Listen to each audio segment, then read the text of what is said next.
A man on trial for murder being allowed to cover up his neo-Nazi tattoos. Take a look at John DiTullio before and after his neo-Nazi makeover.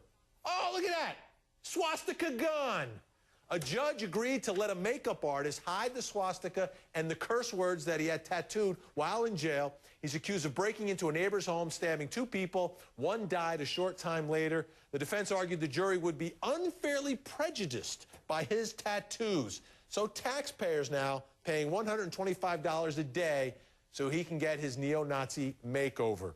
Joseph, I mean, just because it makes him look bad doesn't make it prejudicial, does it? I mean, it's his tattoo that he put on his body while he was in jail waiting for his trial. Vinny, I will say this. His makeup clearly does not look as good as mine. That being said, $125 per day is a small price to pay to ensure that this defendant receives a fair trial, especially a defendant who's death penalty eligible, okay? If it's the cost-benefit analysis... Where does it end, Joseph? He gets a makeover? Does he get a haircut? We got to buy him a new suit? He put the tattoo there. Vinny, let me get this out. If it's the cost-benefit analysis that's so offensive, okay, let's look at it post-conviction. No, it's not about the money. I want this jury to see this guy for who he is, a swastika-tattooed man accused of murder. So what? Does that mean that he committed this crime? No. Absolutely not.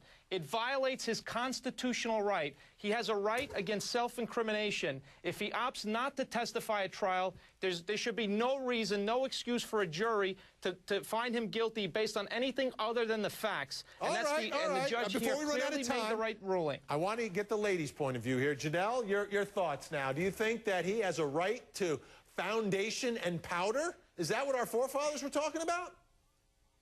Well, I think what's really offensive by this is there's a little sidebar when I was doing some research. This is actually his second murder trial where he had the same benefit of a cosmetologist the first time. That trial ended in a mistrial. So here we are spending taxpayers' money again. However, if he did have money, he would have a right to cover them up and to get his own private cosmetologist. So the issue really here is that the taxpayers are paying for it.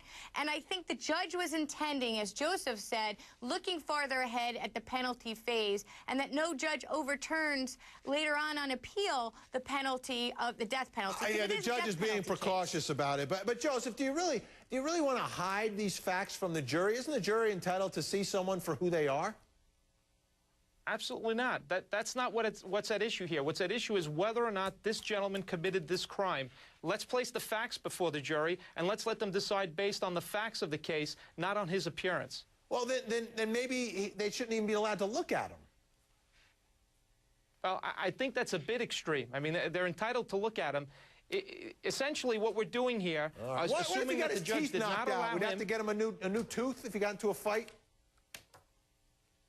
That's a bit different. But what we're doing here, Vinny, I see your point, but what we're doing here is we're thrusting him, we're putting him in a position where it's the equivalent of forcing him to testify at trial when he's exercising his constitutional right not to. We got more to get to, Joseph. I don't want to cut you off, but we're running short on time. Stay where you are. The dream team's here. Take a look at this next guy. He's